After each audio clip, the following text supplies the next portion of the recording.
5 days after my wife died, my stepson called a company meeting. I thought it was to honor her. Instead, he looked straight at me and said, "You're no longer needed here." I helped build that company. I helped raise him. And in that moment, I realized grief hadn't changed him. Power had revealed him. I married my wife, Elaine, when her son was 10. His name was Marcus. Quiet kid, smart, always watching. I never tried to replace his father, I just showed up. School meetings, late-night homework, first job interview. Elaine and I also built a business together. A small manufacturing company. I handled operations. She handled strategy. Marcus watched from the sidelines. The company grew slowly. No shortcuts, no risky deals. Marcus went to college, then business school. Elaine was proud. She always said, "One day, this will be his." I never argued. I didn't need titles. Elaine died suddenly. No warning, no time to prepare. The house went quiet. The company went quiet. Marcus barely spoke to me. I thought it was grief. I was wrong. Elaine had planned carefully. Marcus inherited controlling shares. I stayed on as operations director. At least, that's what I believed. 5 days after the funeral, Marcus called a full staff meeting. He stood at the head of the table. No tears, no hesitation. "I'm taking over as CEO," he said. Then he turned to me. "And we're restructuring." That's when I knew my place in the family and the company were about to disappear. The meeting ended quietly. People avoided eye contact as they left the room. No one spoke to me. Marcus stayed behind. He closed the door. "This isn't personal," he said. "That's what people say when it's exactly that." "You're slowing the company down," he continued. "We need fresh leadership." I stared at him. I had been running operations for 15 years. I knew every supplier, every contract, every weakness. Marcus knew spreadsheets. I reminded him softly. "Your mother died 5 days ago." He nodded. "She planned for this," he said. "She wanted me in charge." Maybe that part was true. What came next wasn't. He slid a folder across the table. HR paperwork, severance terms, 2 months' pay, a confidentiality clause. That was it. No thank you, no acknowledgement, just an ending. It wasn't losing the job, it was losing the family. I helped raise him. I stayed when things were hard. I stood beside his mother for decades. And now, I was an inconvenience. I didn't argue, I didn't threaten. I signed the papers. Marcus looked surprised. "You're taking this well," he said. I nodded. "I learned that from your mother," I replied. That was the last time he underestimated me. Marcus assumed I was done, that I'd take the severance and disappear quietly. He didn't know something important. The company didn't just run on documents. It ran on relationships, and most of them were mine. I cleared my desk that afternoon. People watched silently. One employee slipped me a note. It said, "We know who really built this." I folded it and put it in my pocket.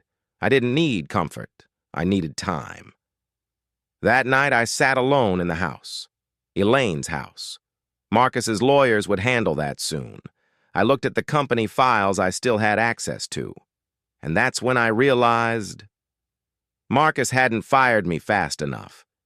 Marcus believed systems ran companies. Software, dashboards, reports. He didn't understand people. Within a week, suppliers started calling me. Not him. They asked simple questions. "Who do we report to now? Are payment terms changing? Do we still have approval?" I told them the truth. I no longer work there. That made them nervous. Those suppliers had trusted me for years. I paid on time. I didn't pressure them. I solved problems quietly. Marcus sent automated emails. New leadership. New processes. Efficiency review. Efficiency scares people who've been burned before. Marcus replaced 3 senior managers, all loyal to his mother. He called it cleaning house.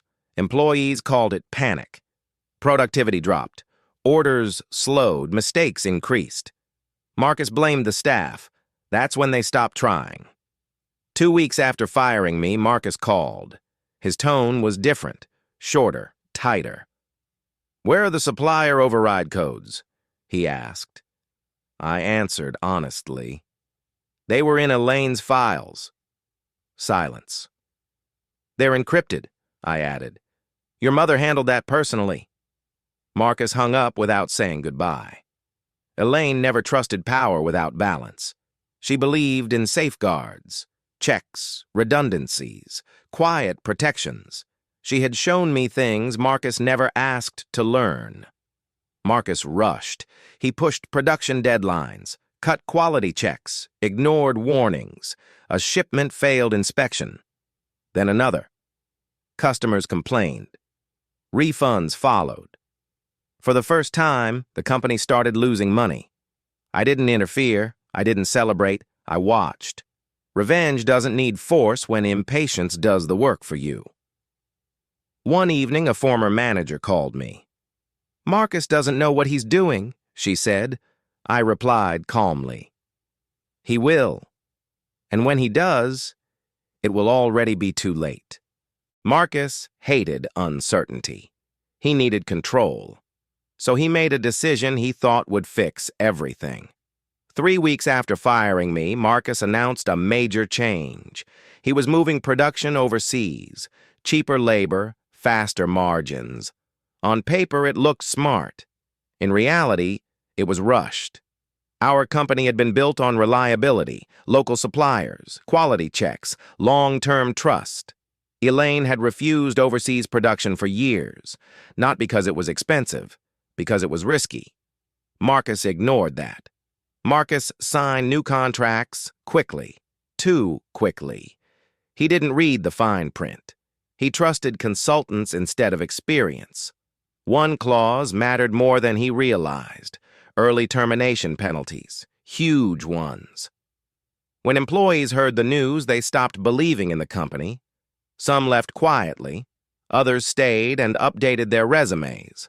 The best ones always leave first. Marcus called again. This time, his voice wasn't confident. "Did my mother ever consider this option?" he asked. I paused before answering. "She did," I said, "and she rejected it." "Why?" he asked. "Because once you lose trust," I replied, "you never get it back." He didn't respond. Marcus announced layoffs. People who had been there since the beginning. People who knew the systems better than he did. He thought cutting costs would calm investors. Instead, it scared them. Quarterly reports came out. Revenue down. Refunds up. Penalties triggered. The board started asking questions. Questions Marcus couldn't answer. For the first time, Marcus wasn't leading the meeting. The board was. They asked about operations, supplier relationships, risk management. Then they asked one final question. "Where is Elaine's operations partner?" Silence filled the room. Someone said it. My name. Marcus looked down. That's when he realized firing me hadn't erased me. It had exposed him. The board didn't remove Marcus right away. They watched him. That was worse. Weekly reports became daily calls. Investors wanted answers. Suppliers wanted reassurance. Employees wanted stability. Marcus had none to give. He spoke in promises now, not plans. The board ordered an internal audit. Elaine had always welcomed audits. Marcus treated it like an attack. That made the auditors suspicious. They started digging deeper. Nothing illegal, something worse. Poor decisions, ignored warnings, unsigned risk approvals. Everything Marcus rushed through had a paper trail, and his name was on all of it. The auditors compared past years to now. Under Elaine's leadership, steady growth, low risk, strong reserves. Under Marcus, losses, penalties, instability. The difference was obvious. One evening, Marcus showed up at my door. No suit, no confidence, just exhaustion. "I need your help," he said. I didn't invite him in. "You fired me," I said calmly. "You removed my access. You made your choice." He nodded. "I made a mistake." That was the first honest thing he'd said. He wanted me back. Not officially, not publicly, just advice. Someone to clean up the mess quietly. I listened. Then I shook my head. "I won't work in shadows," I said, "and I won't save something I'm not allowed to protect." Marcus looked at me differently then. Not like a stepfather, like an obstacle. And that's when he realized the company couldn't be fixed without admitting why it broke. 2 days later, the board called an emergency meeting. Marcus wasn't invited to lead it. He was invited to explain. And explanations only go so far when results are missing. I waited. Because real consequences don't announce themselves loudly. They arrive quietly. The board meeting lasted 3 hours. Marcus went in as CEO. He came out as a problem. The board didn't fire him. They did something worse. They stripped his authority. A new interim CEO was appointed. Operations were removed from Marcus's control. Every major decision now needed approval. Marcus kept the title. He lost the power.